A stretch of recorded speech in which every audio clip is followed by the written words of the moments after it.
Once upon a time, in the grand village surrounded by lush hills and flowing rivers, there lived a beautiful woman named Amara and her equally stunning mother, Mama Izzy.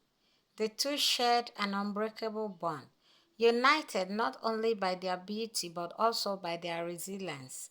Despite their struggles in a modest home, Mama Izzy always instilled hope in Amara's heart.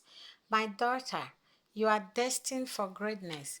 One day, you will lead us out of poverty, she will say, her voice filled with the encouragement.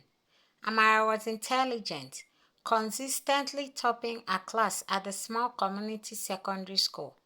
Her brilliance was matched only by her kindness, and she became known for helping her classmates, sharing her notes and tutoring them when they struggled. Among her friends was Nneka, her best friend, who admired Amara's beauty and intelligence, though she secretly abhorred envy for what she perceived as Amara's perfect life. As the years went by, Amara blossomed into a beautiful young woman. She caught the attention and the eyes of a handsome man named Chike, who came from a struggling background as well. They shared dreams of a brighter future, often sitting under the village ancient tree, discussing their hopes and aspirations. Hamara dreamed of becoming a successful entrepreneur, promising her mother that she will one day build a house for them and provide a life free from hardship. One fateful day, an opportunity knocked on Amara's door. A wealthy family from Lagos came to the village for a short vacation, and they needed a domestic staff member.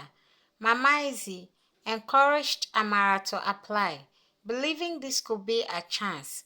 With a heart full of hope, Amara traveled to Lagos, leaving her mother behind, promising to return with riches.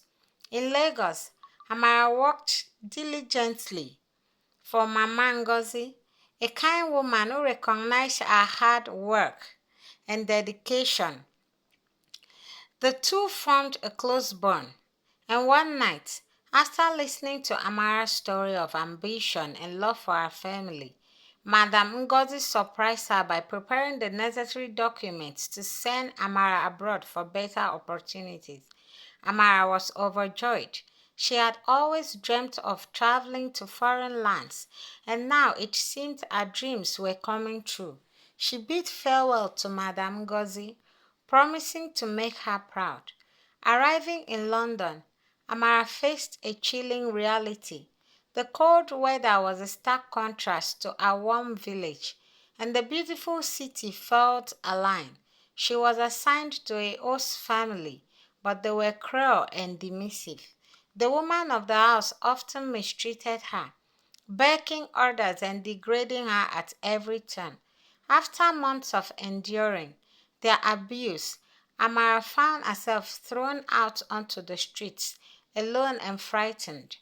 Desperate, she sought menial jobs to survive, working as a gardener in the freezing cold, packing snow, and even as a salesgirl in a small shop.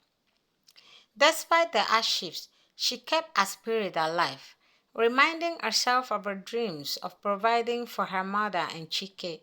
She saved every penny, sending money back home to her mother and Chike, dreaming of building a better life for them.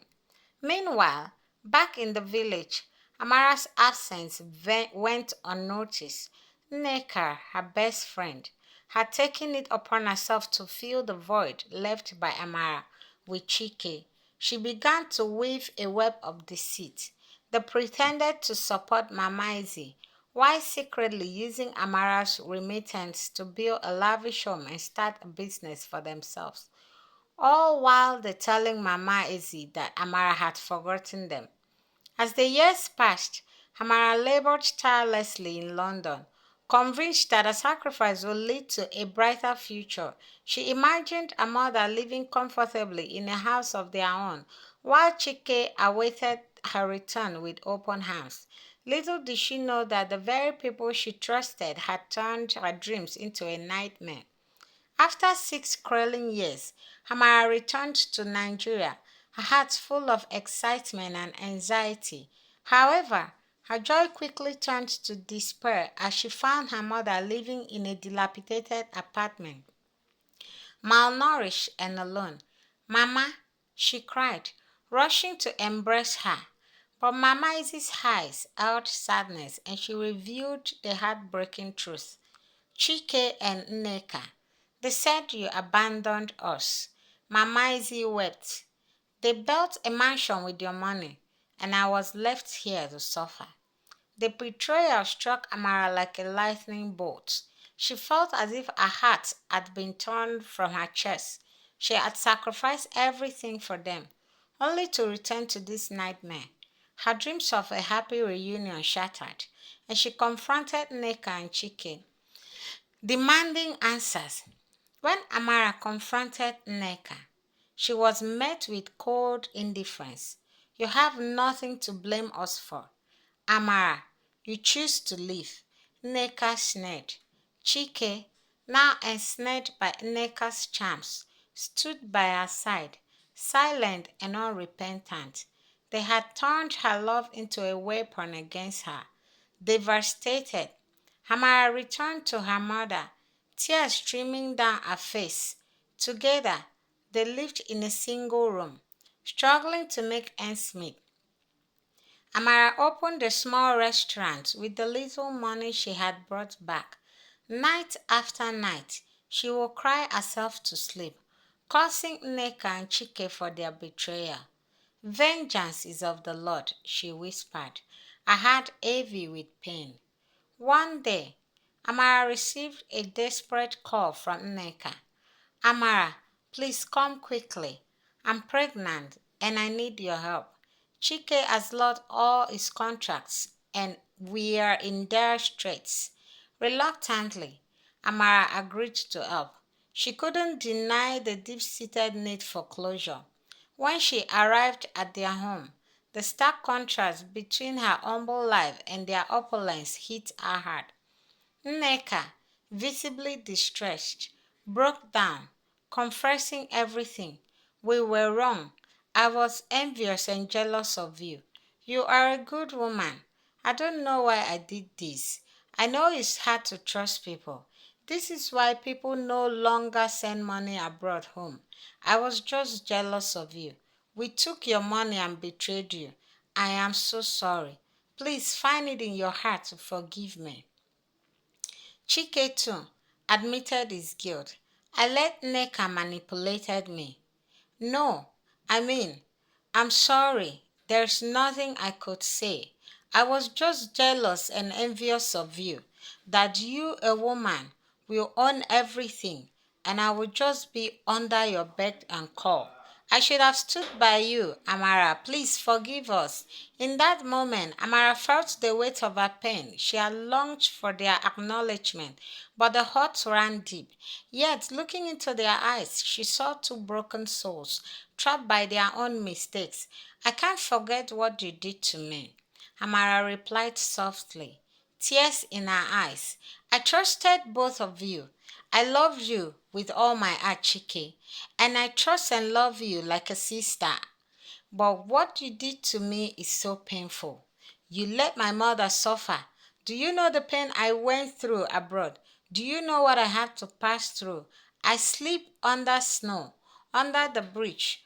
I sleep everywhere just to make the money I send to you, hoping to come back and have a better life.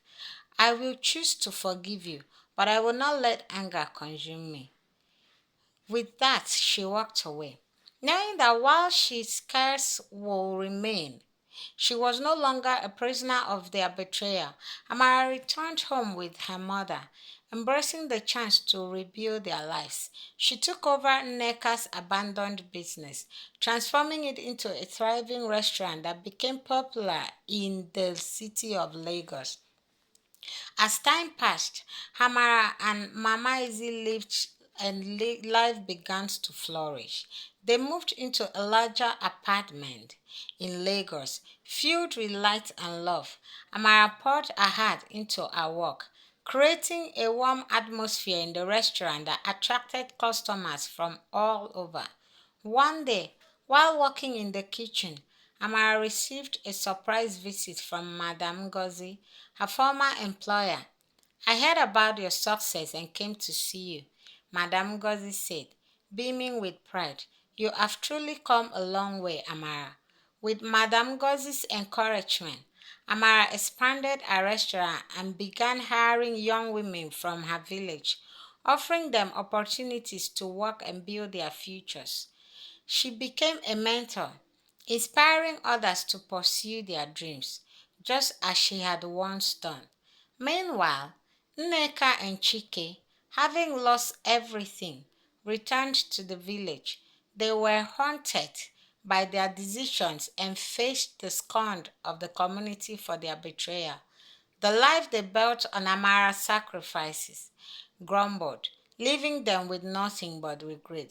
One day, as they wandered through the village, they spotted Amara's biggest restaurant buzzing with customers. Nneka's heart sank at the sight of her former best friend, thriving while they languished in poverty.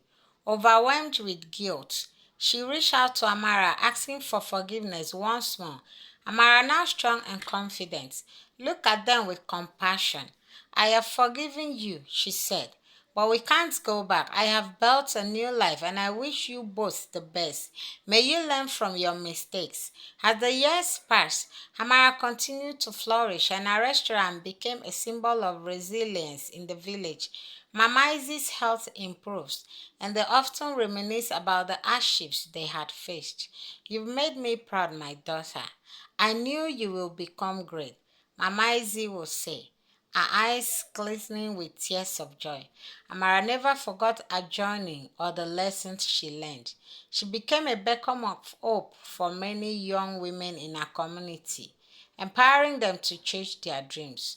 One evening, as Amara closed from her restaurant, she received a call from Nneka. Amara, I have changed. I want to start a new life and help others like you. Please, can you help me? Amara paused, reflecting on the past, but she couldn't bring herself to trust her best friend again. She had to give her a long distance, and they stayed apart forever. What do you learn from this story? Please drop your comments, subscribe, and like. Thank you as we bring to you another story. Wait for a new interesting story. God bless you all as you do so.